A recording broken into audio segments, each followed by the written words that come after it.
सभी को मेरा नमस्कार। आप सभी का मेरे यूट्यूब चैनल पर स्वागत है। आज के इस वीडियो में हम पढ़ेंगे कक्षा चतुर्थ पाठ 9 स्वतंत्रता की ओर यानी आज़ादी की तरफ। पाठ का भावार्थ और पाठ में दिए गए कठिन शब्दों के लिखित शब्दार्थ। तो चलते हैं अब पाठ की ओर। बच्चों, आप जैसा कि जानते हो कि हमारा देश 1947 को आज़ाद हुआ था, यानी 1947 के पहले हमारे देश पर ब्रिटिश सरकार का शासन था। तो बहुत सारे लोगों ने ब्रिटिश सरकार से हमारे देश को आज़ादी दिलाने के लिए अपने प्राणों की आहुति थी, जिसमें सबसे पहला नाम जो आप लोगों ने सुना है वो है महात्मा गांधी का, जिन्हें आप राष्ट्रपिता या प्यार से बापू भी कहते हो। तो महात्मा गांधी जो थे वो जो ब्रिटिश सरकार का विरोध करते थे अहिंसा के द्वारा, यानी बिना खून खराबे, बिना लड़ाई झगड़े के। तो अब चलते हैं कहानी की ओर। धनी को पता था कि आश्रम में कोई बड़ी योजना बन रही है, पर उसे कोई कुछ न बताता। वे समझते हैं कि मैं 9 साल का हूँ, इसलिए मैं बुद्धू हूँ। बुद्धू यानी ना समझ, पर मैं बुद्धू नहीं हूँ। धनी मन ही मन बड़बड़ाया। बड़बड़ाने का मतलब अपने आप से बात करना। धनी और उसके माता पिता बड़ी खास जगह में रहते थे, अहमदाबाद के पास महात्मा गांधी के साबरमती आश्रम में। तो खास जगह क्यों थी? वो साबरमती आश्रम में भारत के कई राज्यों के लोग आकर रहते थे, जहाँ पूरे भारत से लोग रहने आते थे। गांधी जी की तरह वे सब भी भारत की स्वतंत्रता के लिए लड़ रहे थे। जब वे आश्रम में ठहरते तो चरखों पर खादी का सूत काटते, भजन गाते और गांधी जी की बातें सुनते।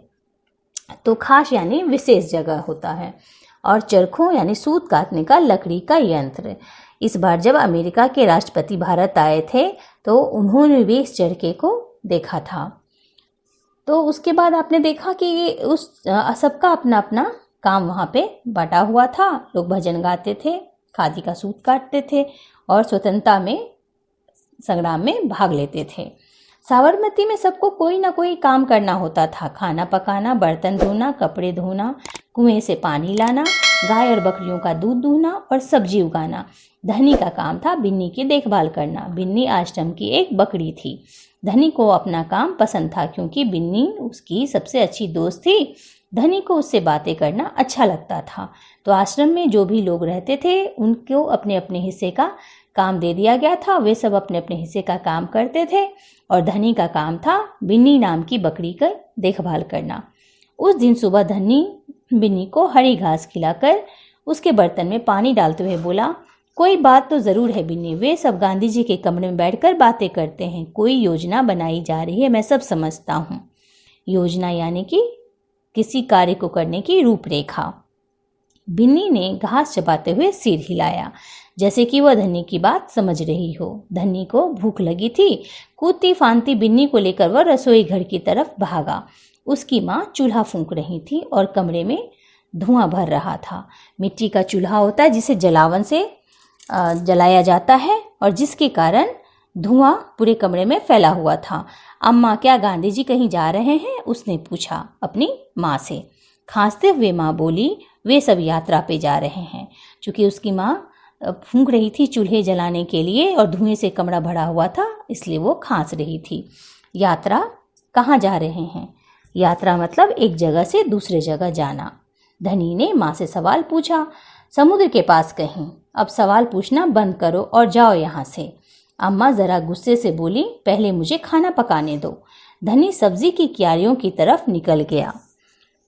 क्यारियों का मतलब होता है खेतों में बनाए गए छोटे छोटे वर्गाकार भाग, जहाँ बूढ़ा बिंदा आलू खोद रहा था।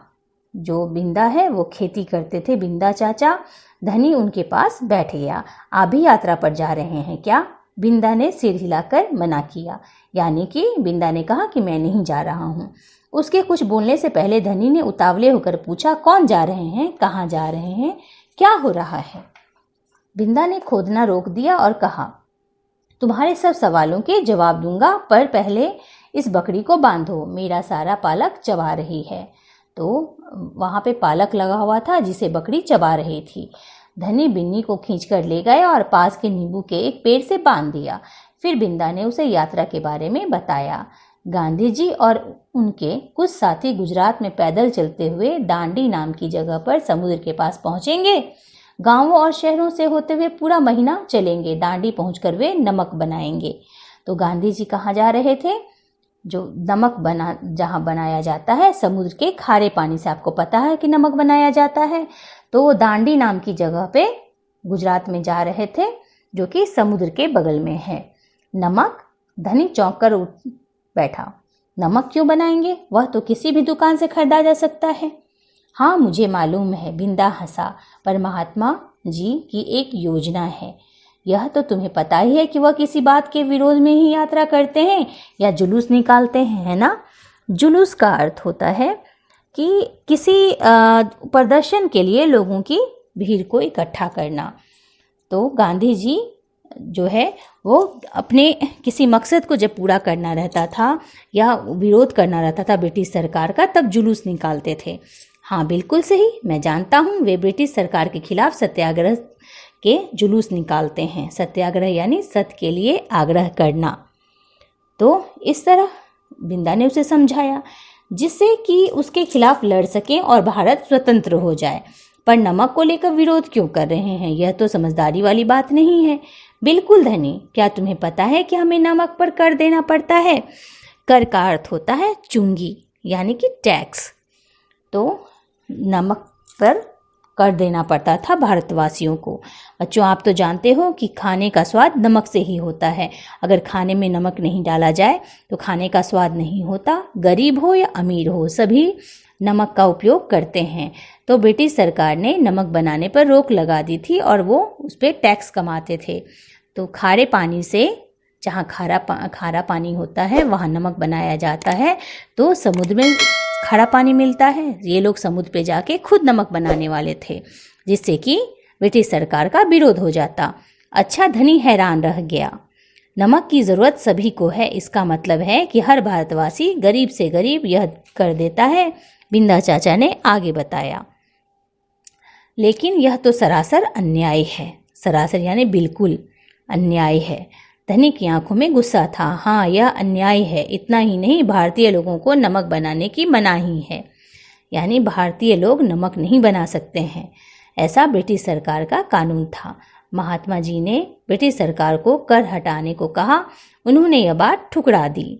इसलिए उन्होंने निश्चय किया है कि वे दांडी चलकर जाएंगे और समुद्र के पानी से नमक बनाएंगे।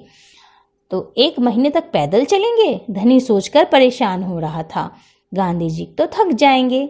वे दांडी बस या ट्रेन से क्यों नहीं जा सकते? क्योंकि यदि वे इस लंबी यात्रा पर दांडी तक पैदल जाएंगे तो यह खबर फैलेगी, अखबारों में फोटो छपेंगे और रेडियो पर रिपोर्ट आएगी और पूरी दुनिया के लोग यह जान जाएंगे कि हम अपनी स्वतंत्रता के लिए लड़ रहे हैं। और ब्रिटिश सरकार के लिए यह बड़ी शर्म की बात होगी। तो पैदल चलने का मतलब क्या होगा उनका? कि धीरे धीरे जैसे जैसे पैदल चलेंगे, लोग जुलूस को देखते हुए उसमें और लोग जुड़ते जाएंगे। पहले तो अभी के समय में आपका जो मीडिया है, सोशल मीडिया, वो बहुत ज़्यादा एक्टिव है, तो तुरंत में सारे खबर फैल जाते हैं। लेकिन उस समय में खबर फैलने में देरी लगती थी। तो बस या रिक्शे से चलते हुए खबर जल्दी पहुंचता नहीं, और लेकिन पैदल चलते तो और लोग जुड़ते जाते और यह बात पूरे समाचार में फैलते जाती, पूरे देश में फैल जाती।